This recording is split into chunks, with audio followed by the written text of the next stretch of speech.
when you were lobbying after your first visit, did you have to keep on going to visit the same person again to every office? No, no. Well, you go to all these different offices, and you would usually try to find what's called the legislative assistant, the LA is what they call them on Capitol Hill. And I would always ask for the Foreign Affairs legislative assistant, and usually I could get them, and I would sit down with them, and then I would explain to them. And we would try to get them to co-sponsor a bill or speak to, you know, or try to get them to support a resolution that said the U.S. Congress supports having Taiwan in the United Nations.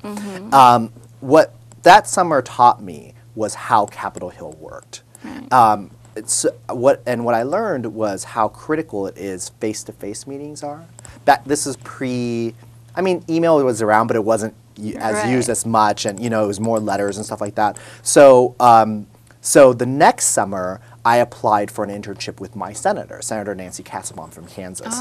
And I remember I flew down. I was studying at Tufts at the time up in Boston. I flew down for the day. I mean, this, you know, I'm what, a sophomore in college. You know, it's pretty, you know. But I knew that I needed to get to these people face to face. And sure enough, I met with the internship coordinator. I basically convinced her to hire me on the spot. Oh wow! And that taught me a little bit how politics works. And I then went and worked for my senator. And actually, so I was working for the legislative assistant for Senator Kassebaum for Foreign Affairs, and she was on the Foreign Relations Committee. And their very first bill in committee on the first day I arrived was a resolution for the U.S. Congress to support Taiwan's entrance into the UN.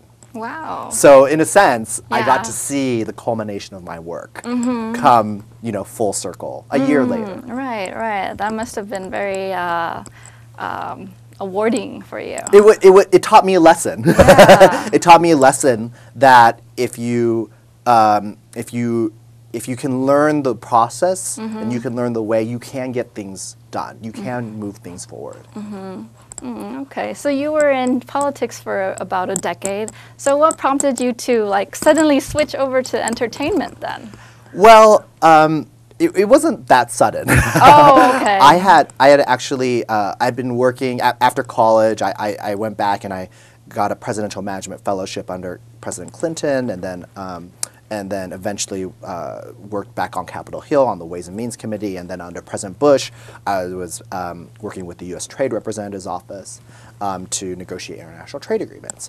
And during that time, during the time when I came back to Washington, D.C. full time, I had just literally almost on a whim, I took an acting class. And it was just to be for fun, you know, and I took that class, and then that class led to a play, and then an agent saw me, and a scout saw me, and asked me if I wanted to be in a national commercial, and then in a TV pilot, and then in a film, and it just kept going, and I started to develop this career on the side as an actor, and I'll never forget, I was at a very high level, sub-cabinet level meeting, you know, at the White House, and you know, my phone rings, and it's my agent. He's asking me, you know, hey, are you available tomorrow for like this big commercial? And I'm sitting here, I'm like, I'll have to get back to you. Like, I mean, I was kind of leading a double life. I was during the day was working as an international economist, and at night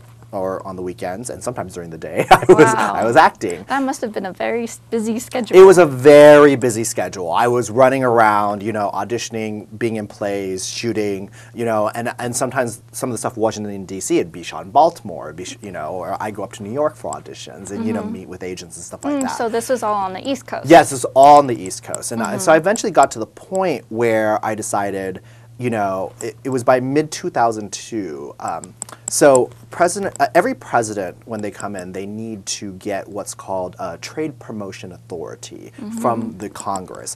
And that authority gives the president the right to negotiate a trade agreement with another country without the Congress amending it. Like, the Congress just has to vote on it up or down. But basically, no country in the world would negotiate with the United States unless the president has that authority. And at the time, President Bush didn't have it. So my day job as an international economist was basically had very little to do because we were waiting for this authority, which is of course, well beyond my control. In the meantime, my acting career was taking off. And so I asked for a leave of absence. And I got one. And I moved up to New York and I started studying with a famous acting coach. Her name is Susan Batson. Susan is probably best known as Nicole Kidman's coach, but she's coached Brad Pitt, Tom Cruise, like very, very famous actors. And I'd read about her before. And so I found her and I started studying with her and she kind of took me under her wing and helped develop me. I ended up coming out here to Los Angeles for a showcase and I got an agent and she opened up a studio out here and voila. And voila. Wow, all that must have been very exciting for you. It was exciting. It was a tense. It was a, you know, I wouldn't say it wasn't a smooth ride. You know, I mean, obviously you're changing your life. Yeah. You know, you're changing your career. Everything you've ever done, you're giving up in essence for a dream. You know, for something that's not proven. That's something you can't do. And particularly as someone who's Taiwanese American, whose parents and whose culture comes from a background of where everything's about security. Everything's about doing what's right. Yeah. And so that was very hard for a lot of people to understand, particularly my parents. Right. and not just my parents, but my friends, you know? And so I had to do a lot of explaining. And I remember sitting my parents down and I actually flew back to Kansas. I was going there for my high school reunion. And I remember sitting down with my parents and they were like, so what are you doing? Like, why are you giving up your career and doing all this? And I said, well, let's think about, you've always told me to make a difference, right? And I said, that, well, let's think about how we do that. You could write, but I mean, just to be quite honest, not a lot of people read anymore. You could be on television, like you are.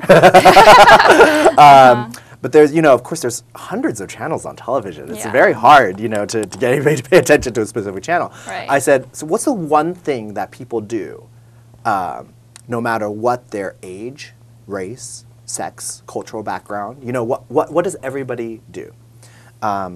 他们都看电影啊. Don't they 看电影? They all watch movies. And particularly Hollywood movies. You know, everybody all over the world watches them. And I made a pitch. I said, listen, there's never been a movie, a Hollywood movie, an American movie about Taiwan and its struggle for democracy and independence. And I said, it hasn't been done. I don't know if it'll ever be done. But if you just give me this opportunity, just give me a chance. I'm not even asking for money. I'm just asking for your moral support. If you just say, if you allow me just to, you know, do this, you know, I said, this is an opportunity. This is a historic opportunity. Hollywood's changing. There's more multicultural casting. There's, you know, all these things are changing now, and this is a huge historic opportunity we should take. And that's how I feel, and I feel like I can do this. You know, I said, and if I can't, I'll just go back to the government, or I'll do something else. Right. You know, but why not try? Why not try? And I remember my father, probably his famous last words were, well, if it's for Taiwan, I'll support you. And I think, you know, to this day, you know, that's the way my father feels. You know, he's very, very proud to be Taiwanese and loves his country. And I knew he was not the only one. You know, I knew that there were many, many people like him. And so I eventually came to Los Angeles and started acting, started a career as an actor, did co-starring roles, guest starring roles on TV, on film, and theater.